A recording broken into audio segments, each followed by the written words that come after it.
വന്ന് വന്ന് ഇഡലിയുടെ വലിപ്പം 1 രൂപ തുട്ടിന്റെ പരുവത്തിലായി. എന്നെ കൊണ്ടൊന്നും പറയിക്കണ്ട.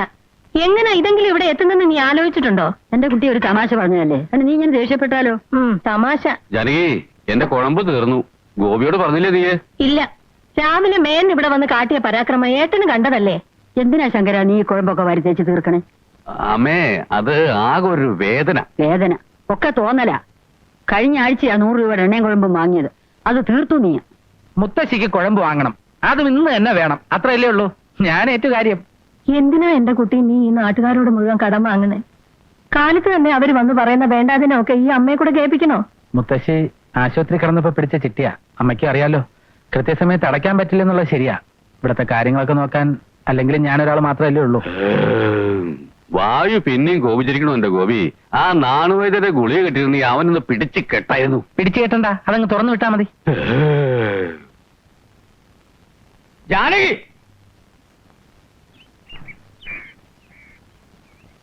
ആര് ഗോവിന്ദേട്ടനോ? വരൂ, ഇരിക്കൂ. ശങ്കര, ജാനകിയും മക്കളും റോഡിൽ ഇറങ്ങേണ്ടി വരുമല്ലോ എന്ന് കരുതി അന്ന് ഞാനത് ചെയ്ത്. അതിനിപ്പോ എന്താ ഉണ്ടായി? അതിൽ ഞാൻ പറയണോ?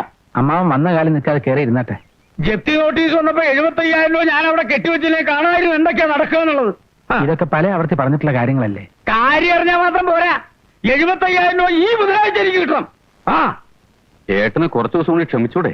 പറ്റില്ല എന്ന് അറിയിക്കാനാണ് ഞാൻ വന്നത്. ഇവൻ എത്ര അവധി പറഞ്ഞു ശങ്കരൻ അറിയോ? ഉവ്വ്, തരാൻ ആഗ്രഹമുള്ളത് കൊണ്ടാണല്ലോ അവധി പറയുന്നത്.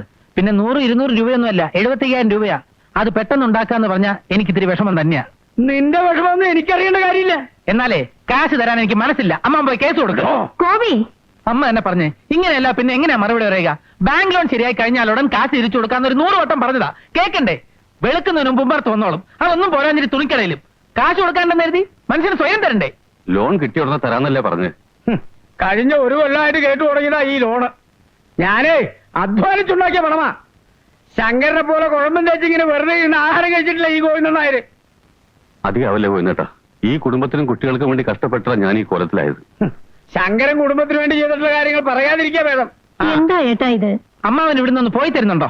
പോവണ്ട, ഇനി വരുന്നുണ്ടെങ്കിൽ ഇവിടെ നിന്ന് പണവുമായിട്ട് ഈ ഗോവിന്ദൻ നായർ തിരിച്ചു പോകൂ.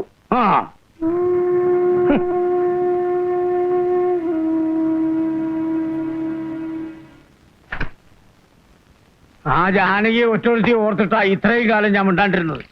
75,000 രൂപ അധ്വാനിച്ചുണ്ടാക്കിയ പണമാ ഈ ഗോവിന്ദൻ നായർ. അത് വെറുതെ കളയാൻ ഞാൻ സമ്മതിക്കില്ല. എന്നിട്ട് എന്റെ മുഖത്ത് നോക്കി തർക്കുത്തരം പറയുന്നവൻ. അമ്മയും മക്കളും റോഡിലിറങ്ങി തെണ്ടേണ്ടി വരുമ്പോ അവന് മനസ്സിലാവും ഈ ഗോവിന്ദൻ നായർ ആരാണെന്ന്. താൻ തോന്നി. അച്ഛൻ ഇങ്ങനെയൊന്നും പറയരുത്. കാലത്ത് തന്നെ അങ്ങോട്ട് പോകേണ്ട വല്ല ആവശ്യം ഉണ്ടായിരുന്നു അച്ഛനെ? ഞാൻ ഇറക്കിയ പണം നീ കൊണ്ടു തരുമോ? ഇക്കണ്ട ഭൂമി മുഴുവൻ സമ്പാദിച്ചതേ എനിക്ക് വേണ്ടിയല്ല, നിന്നെ മാനാഭിമാനമുള്ള ഒരുത്തന്റെ കൂടെ പറഞ്ഞയക്കാനാ. അത് മനസ്സിലാവുണ്ടോ എനിക്ക്? മനസ്സിലാവുന്നുണ്ട്. അച്ഛൻ എന്നും പറയാറുള്ളതല്ലേ, എന്നെ ഒരുത്തന്റെ കൂടെ പറഞ്ഞു വിടാൻ അച്ഛൻ ഇത്രയേറെ സമ്പാദിക്കൊന്നും വേണ്ട. അത് ഞാൻ തീരുമാനിച്ചോളാം. പാണാട്ട് ഗോവിന്ദൻ നായരുടെ മകളെ എങ്ങനെ കെട്ടിച്ചേക്കണമെന്ന് എനിക്കറിയാം. ഇങ്ങോട്ട് നോക്കിയേ, നിന്റെ മനസ്സിൽ വേറെ വല്ല വിചാരം ഉണ്ടെങ്കിലേ ഞാൻ ജീവിച്ചിരിക്കുന്നിടത്തോളം കാലം അത് നടക്കില്ല. എന്റെ മനസ്സിൽ ഇപ്പൊ 10 മണിക്ക് മുമ്പ് സ്കൂളിൽ എത്തണമെന്ന് വിചാരമുള്ളൂ. ഇതിലും ചമ്മന്തി മേശപ്പുറത്ത് മൂടി വെച്ചിട്ടുണ്ട്.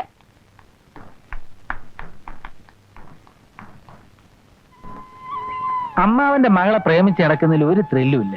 അതുകൊണ്ട് ഈ ലൈൻ ഒന്ന് മാറ്റിയാലോ എന്ന് ആലോചിക്കാൻ ഞാൻ. ഈയിടെയായി എനിക്കത് തോന്നി തുടങ്ങിയിട്ടുണ്ട്.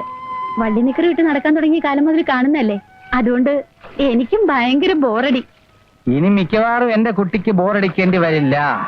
കാരണം കല്യാണം കഴിഞ്ഞാൽ ദിവസവും നിന്റെ തന്തപ്പടിയായിട്ട് കയ്യാങ്കളി വേണ്ടി വരും. അതുകൊണ്ട് നമ്മുടെ പ്രണയം അകാല ചരമം പ്രാപിക്കാനാണ് സാധ്യത. വിവരമൊക്കെ ഞാൻ അറിഞ്ഞു. എന്തിനാ ആവശ്യമില്ലാതെ അച്ഛനുമായി വഴക്കിടാൻ പോയത്? വെളിച്ചാവുമ്പോ തന്നെ ഉമ്മർത്ത് വന്ന് വിളിച്ചു കൂവിയാല് ആർക്കാ ദേഷ്യം വരാണ്ടിരിക്കുക? അച്ഛൻ ഉണ്ടാക്കുന്ന എല്ലാം ഒടുവിൽ ഗോവേട്ടൻ തന്നെയല്ലേ? എന്നാര് പറഞ്ഞു? ആരെങ്കിലും പറയണോ? നിന്റെ തന്തപ്പടി സമ്മതിക്കുന്നു തോന്നുന്നുണ്ടോ? എന്റെ ഗോവേട്ടന്റെ കൂടെ ഇറങ്ങി വരാൻ ഈ ലോകത്ത് എനിക്ക് ആരുടെയും സമ്മതം വേണ്ടല്ലോ.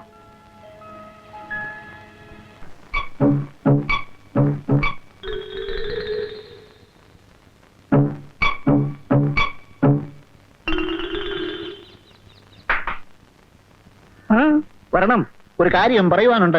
ഒരു കാര്യം പറയുക വേണ്ട. അങ്ങനെയല്ല, പിന്നെങ്ങനെയാ? ഇപ്പോൾ മനസ്സിൽ വിചാരിച്ചിരിക്കുന്നതായ കാര്യം നടക്കുമോ ഇല്ലയോ എന്നുള്ള കാര്യം പറഞ്ഞു തരാം. ശത്രുദോഷം ശരിക്കുമുണ്ട്. ശത്രുവിനെ വകവരുത്തുവാനുള്ള പരിഹാര മാർഗവും പറഞ്ഞു തരാം. വരണം. ശത്രുവിനെ വകവരുത്താനുള്ള രേഖ എന്റെ കയ്യിൽ തന്നെ ഉണ്ട്. അമ്മാവിന്റെ മോന്റെ കണ്ണ് രണ്ട് ഞാൻ ചൂർന്നെടുത്ത് കളയും. എന്റെ കയ്യിലൊന്ന് കിട്ടട്ടെ കേട്ടാ. അത് ഞാൻ നോക്കിക്കോളാം. നിന്റെ സഹായം ഒന്നും വേണ്ട സ്വന്തം കേട്ടാ. ശത്രു അരികിൽ തന്നെ ഉണ്ട്, വരണം, പറഞ്ഞു ശത്രു തരാം. നീ തന്നെയാടാ എന്റെ ശത്രു ഇപ്പോ. വേണ്ടേ? ഹലോ, വരണം. ഒരു കാര്യം പറയുവാനുണ്ട്. സാറിന്റെ മുഖലക്ഷണത്തെ കുറിച്ച് പറയുവാണെങ്കിൽ വളരെ സത്യസന്ധനാണ്. ആ കണ്ണുകൾ വലിയ ഭാഗ്യവാന്റെ ലക്ഷണമാണ്. ഏതോ ഒരു അപകടസന്ധിയിൽ നിന്നും രക്ഷപ്പെട്ടു വരികയാണെന്ന് കണ്ടാൽ അറിയാം. വരണം, പറയുവാനുണ്ട്. നല്ല ഐശ്വര്യമുള്ള മൂക്കാണ്. ജോൺ എഫ് കെന്നഡിക്കും ജവഹർലാൽ നെഹ്റുവിനും ഇതേ മൂക്ക് തന്നെയായിരുന്നു. വിശ്വപ്രസിദ്ധനാവും. അറച്ചു നിൽക്കാതെ മടിച്ചു നിൽക്കാതെ വരണം. ഐശ്വര്യമായി ഒരു ദക്ഷിണ വയ്ക്കണം. മുരുക ഭഗവാനെ, ഗുരുവായൂരപ്പ. തൽക്കാലം ഇത് മതിയാവും. പറയുന്നത് മുഴുവനും സത്യസന്ധമാണെങ്കിൽ സാർ 100 രൂപ എനിക്ക് സമ്മാനം തരണം. ഭഗവാനെ, ഇനി ആ കൈയൊന്ന് കാണട്ടെ. വിവാഹിതനല്ല. അല്ല, അടുത്ത് തന്നെ ഉണ്ടാവും. ഉത്തരങ്ങൾ വേണ്ട, ഞാൻ പറയുന്നത് കേട്ടാൽ മതി. നിങ്ങൾ ഇപ്പോൾ ചെയ്തുകൊണ്ടിരിക്കുന്നതായ ജോലി അധികനാൾ ചെയ്യേണ്ടി വരില്ല. അയ്യോ, അപ്പൊ മുതലാളി എന്നെ ജോലിന്ന് പറഞ്ഞു വിടുവോ? അയ്യോ, അതല്ല സാർ, നല്ല ഐശ്വര്യമുള്ള കൈയാണ്. കോടി ജനങ്ങളിൽ ഒരാൾക്ക് മാത്രമേ ഇത്തരം രേഖയുണ്ടാവൂ. ആ, രാജയോഗമാണ്. സവാരി ആനപ്പുറത്താവും. ജനങ്ങളെ ഭരിക്കുവാനുള്ള അധികാര പദവിയിലെത്തും. എന്താ പറഞ്ഞത്? ഒന്നുകൂടെ പറയൂ. അതെ, പാണാവള്ളി കൃഷ്ണപ്പണിക്കരെന്ന ഞാൻ പറയുന്നു. ലോട്ടറി എടുക്കാറുണ്ടോ? ഇല്ല. എന്നാ എടുക്കണം. ഓ, കോടീശ്വരനാകാനുള്ള യോഗം കാണുന്നുണ്ട്. കോടീശ്വരൻ. ഇതാ പുണ്യല്ലേ? അതെ എന്റെ മോനിങ്ങി വന്നല്ലോ. അതെ, വന്നു അമ്മേ. നാടൻ പട്ടികൾക്ക് ഇത്ര ശൗര്യം ഉണ്ടെന്ന് എനിക്ക് ഇപ്പോഴാ മനസ്സിലായത്. നീ അവിടെ നിനക്ക് നിനക്ക് നിനക്ക് എന്നെ അപ്പുണ്ണി നീ ഇനി 5 കൊല്ലം കഴിഞ്ഞ് മടങ്ങൂന്നാണല്ലോ കത്തിൽ എഴുതിയിരുന്നത്. അതെ, അതായിരുന്നു പ്ലാൻ ചേട്ടാ. പക്ഷേ ആശ്രമത്തിൽ ഇത് മോഷണം നടന്നു. എന്ത് മോഷണം? മഠാധിപതി ചൗടയ്യ സ്വാമിയുടെ രത്നകിരീടം കാണാതെ പോയി. നീയാവും മോഷിച്ചത്. ചേട്ടാ, സ്വാമിമാരുടെ മനസ്സ് വേദനിപ്പിക്കരുത്. ഏതോ തന്തയില്ലാത്ത അന്തേവാസി ചെയ്ത കുറ്റത്തിന് ശിക്ഷ അനുഭവിക്കേണ്ടി വന്നത് ഞാനാണ്. പോലീസ് ചോദ്യം ചെയ്തും മർദ്ദിച്ചും എന്റെ ശരീരം ഈ പരുവത്തിലായി. മോനെ അപ്പുണ്ണി, നീ വന്ന് കുളിച്ച് ആഹാരം കഴിക്ക. വേണ്ട അമ്മേ, ആഹാരം കഴിച്ചിട്ട് കുളിച്ചിട്ട് വീണ്ടും വേണമെങ്കിൽ ആഹാരം കഴിക്കാം. പിന്നെ ഒരു കാര്യം, ആരും ഇനി എന്നെ അപ്പുണ്ണിന്ന് വിളിക്കരുത്. ഞാൻ അപൂർണാനന്ദ സ്വാമികളാണ്. എല്ലാവരെയും ഞാൻ അനുഗ്രഹിക്കാം. ആദ്യം ഭക്ഷണം കഴിക്കട്ടെ. ചേച്ചി, കരയരുത്. ആരും ദുഃഖിക്കണ്ട. ഗോപിക്കുട്ട, ഇനി കുറച്ചു കാലം ഞാൻ നിന്റെ കൂടെ ഉണ്ടാവും. മോളെ, ആശ്രമത്തിലെ കഥകളൊക്കെ അടുത്ത വെള്ളിയാഴ്ച ഞാൻ പറഞ്ഞുതരാം.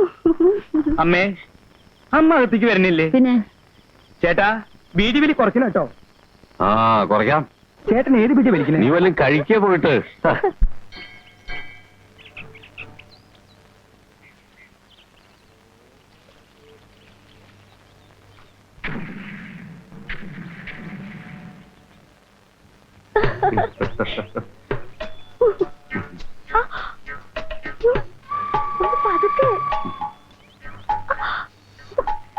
വേദനിക്കുന്നു. അല്പം വേദനിക്കട്ടെ എന്ന്. ഇന്ന് എന്തായാലും ചീത്തവിളി ഉറപ്പാ. വളയുടെ കാര്യം ഞാൻ എന്താ പറയാ വീട്ടില്? നോണ പറയാൻ ഞാൻ തന്നെ പഠിപ്പിച്ചു തരണോ? വല്ല വത്സമ്മയോ സുമതിയോ ആരെങ്കിലും തന്നു പറഞ്ഞാ പോരെ? ഞാൻ പറയാറില്ലേ ഒരു അമ്മാവനെ കുറിച്ച്. ഞാൻ പോരുമ്പോ കുളിയും തേവാരും നടക്കണേ ഉള്ളൂ. ഒരിക്കൽ ഞാൻ കണ്ടിട്ടുണ്ട്, പിന്നെ കുറെ കേട്ടിട്ടുണ്ട്. നാട്ടില് ചില കുഴപ്പങ്ങളൊക്കെ ഉണ്ടാക്കി മുങ്ങിയ ആളല്ലേ. മുഖം കണ്ടാൽ തന്നെ അറിയാം അയാൾ കള്ളനാണെന്ന്. പെണ്ണുങ്ങളെ കണ്ടാൽ ഒരു പ്രത്യേകതര നോട്ടവും ശൃംഗാരവും. ശ്ശോ, ഒന്ന് മിണ്ടാണ്ടിരിക്കും വിജയേട്ട്. വരൂ, നമുക്ക് പോവാം.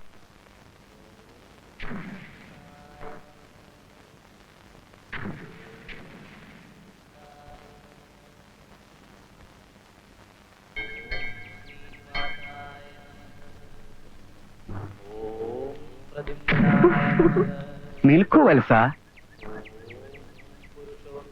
എന്താ കുട്ടിയുടെ പേര്? വിജയൻ. എന്റെ മുഖം കണ്ടിട്ട് എന്താ തോന്നണേന്ന് പറഞ്ഞേ? സൗമ്യയാണെന്ന് തോന്നണമെന്ന് പറഞ്ഞു.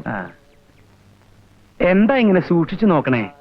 ആ തേജസ്സും അവിടുത്തെ ഗാംഭീര്യവും കണ്ടപ്പോ നോക്കിപ്പോയതാ. ഈ കൂടെ നിൽക്കണ കുട്ടി ആരാണെന്ന് അറിയോ തനിക്ക്? അറിയാം. ആരാ? ഇന്ദു, ഏ? ഏ, ഏ, ഏ. സ്വാമിയുടെ സഹോദരിയുടെ മകൾ. അവിടുന്ന് ഞങ്ങളെ അനുഗ്രഹിക്കണം. അനുഗ്രഹിക്കാം. പക്ഷേ രണ്ടുപേർക്കും ഒപ്പം വേണ്ട. കുട്ടി അങ്ങോട്ട് മാറി നിൽക്കൂ. വത്സ എന്തോ ചെവി ഇങ്ങോട്ട് തരൂ. എന്റെ അമ്മോ. എന്താ അയ്യേ. ഞെട്ടരുത്. എടാ തന്തയ്ക്ക് പറക്കാത്തവനെ, കമണ്ടലും വടിയും എടുത്ത് ദേശാടനത്തിന് ഇറങ്ങിയത് പിച്ചെടുക്കാനല്ല. നീ ആ പിഞ്ചു പെൺകുട്ടിയോട് പറയണതൊക്കെ ഞാൻ കേട്ടു. എന്താ പറഞ്ഞത്? എനിക്ക് കള്ളലക്ഷണം ഉണ്ടെന്ന്. ഉണ്ടടാ, ഉണ്ട്. മേലിൽ ഇങ്ങനെയുള്ള പാവം പെൺകുട്ടികളെ വഴിപിഴപ്പിക്കാൻ നോക്കിയാൽ മോനെ വത്സ, ഈ പാവം സ്വാമിയെ കണ്ണൂർ സെൻട്രൽ ജയിലിലേക്ക് അയക്കരുത്. പോടാ പോടാ പോടാ പന്നി.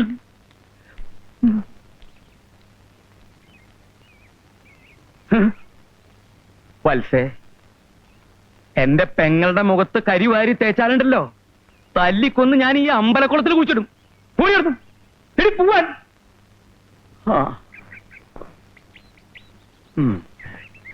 സ്വാമിജി. ദീപാരാധനയൊക്കെ കഴിഞ്ഞോ? ഓ, മുണ്ടും നേരിതും കാണുമ്പോ തരിക്കുക. ഭഗവാനെ, എന്നെ പരീക്ഷിക്കരുത്. കാലത്ത് മുതൽ രാത്രി വരെ കഷ്ടപ്പെട്ട് ജോലി ചെയ്ത് ഇവിടെ രണ്ടറ്റം കൂട്ടിമുട്ടിക്കാൻ ഞാൻ പെടുന്ന പാട് എനിക്കറിയൂ. അതിന്റെ ഇടയിൽ അവളുടെ ഒരു പ്രേമം. ഈശ്വരൻ ആ സമയത്ത് എന്നെ അവിടെ എത്തിച്ചില്ലായിരുന്നെങ്കിൽ എന്തൊക്കെ സംഭവിച്ചാലേ. കൃഷ്ണ, ആ ചെക്കൻ ഏത് തറവാട്ടിലെയാണോ ഏട്ടൻ പറഞ്ഞത്? വാരിശ്ശേരിലെ വിശ്വനാഥമേന്റെ ഒരു മരുമകനായിട്ട് വരും.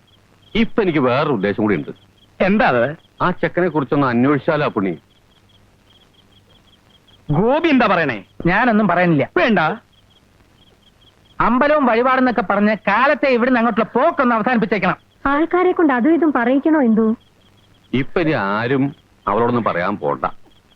എടാ ഗോപി, ഞാനൊന്ന് അന്വേഷിക്കട്ടെ. കല്യാണം എന്നൊക്കെ പറഞ്ഞിപ്പോ പുറപ്പെട്ട അതിനിവിടെ പൊന്നും പണവും കെട്ടി വെച്ചിട്ടുണ്ടോ?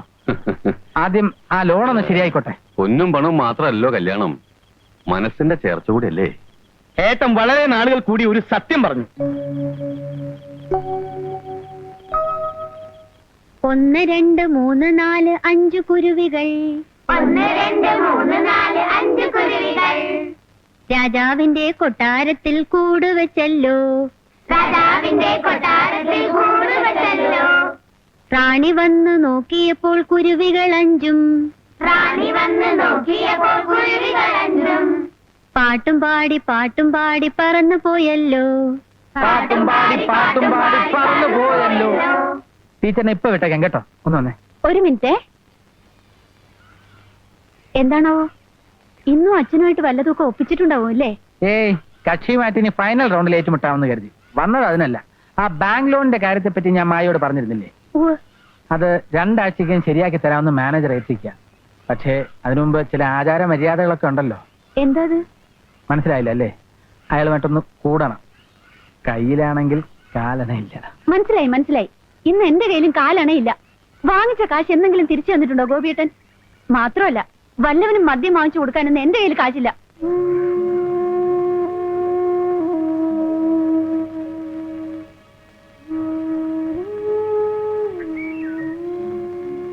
ഗോപിയേട്ടാ, അങ്ങനെയെങ്കിലും ഒന്ന് ചൂടാവൂല്ലോ എന്ന് കരുതി ഞാൻ അഭിനയിച്ചതാ. സൗകര്യമായിട്ട് ഒരു ദിവസം ചൂടാവും. എന്താ?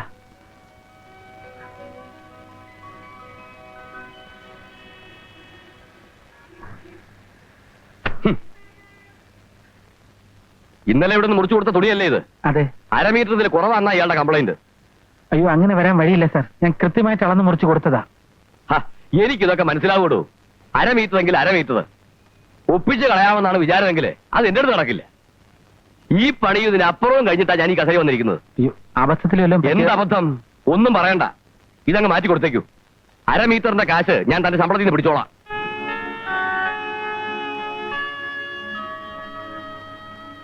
ഇത്തിരി പ്രാരാബ്ധമൊക്കെ ഉണ്ടെന്ന് കരുതി ഇതുവരെ മോഷ്ടിക്കാനൊന്നും പോയിട്ടില്ല.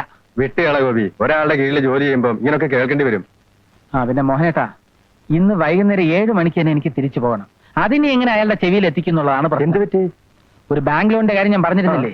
മാനേജർക്ക് ഇന്ന് രാത്രി ഒരു ട്രീറ്റ് കൊടുത്തു. ട്രീറ്റോ? അതെന്താ? ട്രീറ്റ് എന്ന് പറഞ്ഞാൽ മലയാളത്തിൽ കുടിപ്പിച്ച് കിടത്തുക എന്ന് പറയും.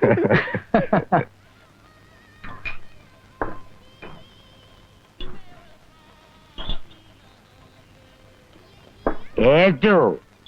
തന്റെ ലോണിന്റെ കാര്യം ഞാൻ ഏറ്റു. ഹെഡ് ഓഫീസ് പോവാൻ പറ. എത്ര രൂപ വേണമെന്ന് എനിക്ക്? 2 ലക്ഷം രൂപ വേണം. അയ്യോ വേണ്ട സാർ, 50,000 മതി. തന്നിരിക്കുന്നു. പാണാട്ട ഗോപിനാഥന് അത്താണിപ്പുറയ്ക്കൽ കുഞ്ഞിരാമ പൊതുവാൾ മകൻ വേണുഗോപാൽ പൊതുവാൾ തന്നിരിക്കുന്നു. Thank you sir, thank you very much. ഒഴിക്കണോ? മതി സാർ. താ ഒട്ട് കഴിച്ചില്ലല്ലോ. അല്ല, ഫുൾ ഫിറ്റ് ആണ് സാർ. 5 ലാർജ് ഞാനും വിട്ടു. ഇനിയും കഴിച്ചാൽ വീട്ടിലെ കാര്യങ്ങളോർത്ത് ഞാൻ കരയും സാർ. വീട്ടിലെ കാര്യം ഓർത്ത് ആരാണോ കരഞ്ഞു പോവാത്തത്? അപ്പൊ സാറും ദുഃഖം കടിച്ചമർത്തി ഇങ്ങനെ ജീവിക്കുകയാണല്ലേ? ഗോപി, സങ്കടം സഹിക്കാൻ പറ്റണില്ല. ഞാൻ ഒരു പാട്ട് പാടിക്കോട്ടെ? അത് വേണോ സാർ? കർത്താവേ, ഞാൻ ഭർത്താവില്ലാതെ പറ്റൂ. കർത്താവിന്റെ കാരുണ്യം കൊണ്ടേഴും ചത്തു. എന്റെ പൊന്ന് സാറേ, ഇത് ആരോഗ്യത്തിന് ഹാനികരമാ. വന്നേ, നമുക്ക് പോവാം. വന്നേ. കയ്യിലുള്ള ഹായ് ഗോപി, കാർ ചേസ്.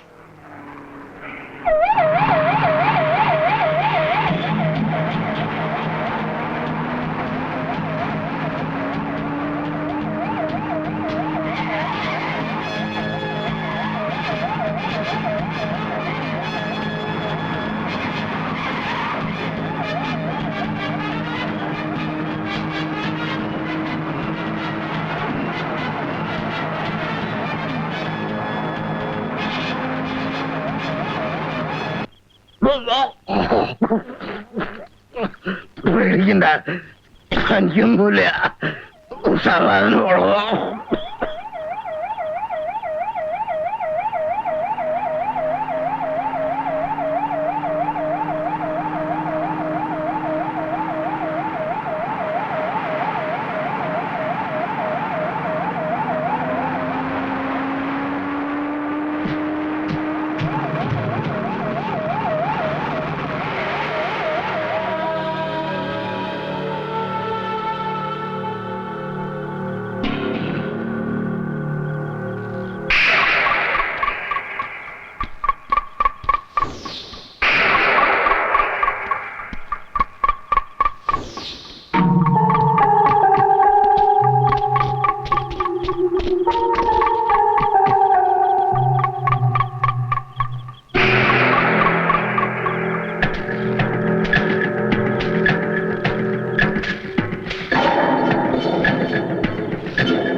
ഇതാ ബാങ്ക് മാനേജറാ, എടുത്തു ടിക്കറ്റ്. ചവിട്ടി എല്ലിയെ മുളയ്ക്കും.